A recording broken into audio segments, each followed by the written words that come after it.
안녕하세요, 느긋느긋입니다. 저는 오늘 서촌 안쪽에 위치한 수성동 계곡에 나왔습니다. 이곳 수성동 계곡은 통인시장에서 한 5, 6분 정도만 걸어서 안쪽으로 들어오면 자리하고 있는 물소리가 아름다운 계곡입니다. 평소에는 수량이 그렇게 풍부하지가 않아서 물소리를 듣기가 어렵습니다. 그런데 어제 비가 제법 많이 내린 터라 오늘은 수량이 제법 풍부하네요. 물소리도 이곳 지명에 걸맞게 굉장히 아름답게 들리고 있습니다. 오늘 수성동의 물소리 잠깐 듣고 가시죠. 이곳은 겸재정선이 그림으로 남길 만큼 아름다운 풍광을 자랑하는 곳이었는데 1970년대 이 계곡 위로 그 5긴 시범 아파트를 지으면서 이곳 수성동 계곡이 땅 아래로 묻히게 됐습니다.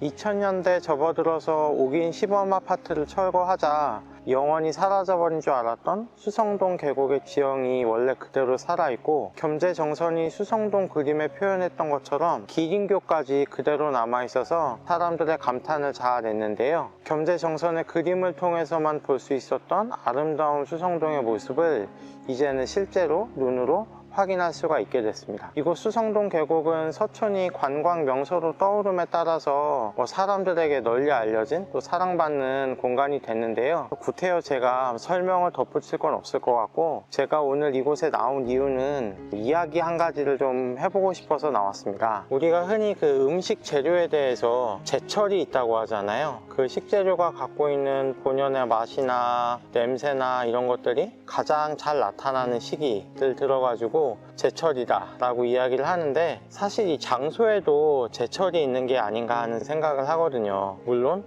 그 기준은 보는 사람에 따라서 달라지겠지만 그 장소가 갖고 있는 매력 같은 게 가장 잘 나타나는 시기 같은 게 따로 있는 게 아닌가 생각을 합니다. 예를 들면 수성동 계곡 같은 경우는 이 물소리를 듣기 위해서는 비가 많이 오는 날이나 아니면 비가 많이 온 직후에 찾는 게 가장 좋겠죠. 그래서 제가 오늘 이곳을 찾았는데요.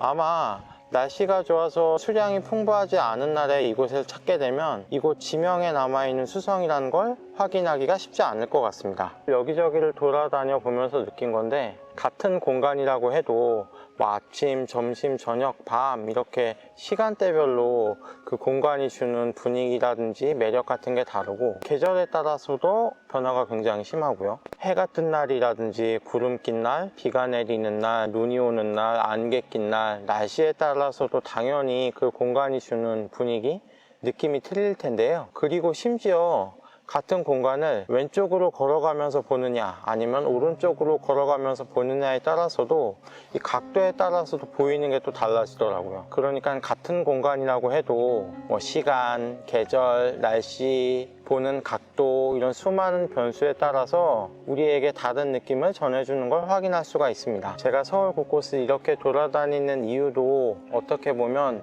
유튜브가 잘 돼가지고 돈을 많이 벌었으면 좋겠다는 생각이 제일 크겠지만 서울이 가장 빛나는 순간 그 장소가 갖고 있는 제철, 장소의 매력이 가장 잘 나타나는 순간을 기록하고 싶어서인지도 모르겠습니다. 그 순간을 여러분들과 함께 할 수 있도록 앞으로도 좀 더 노력하겠습니다. 어제 비가 많이 와서 오늘 수성동에 오면 물소리가 좋겠다 싶었는데 찾아오길 참 잘했네요. 수성동의 아름다운 물소리와 함께한 오늘 영상은 이것으로 마치겠습니다. 시청해주셔서 감사합니다. 끝.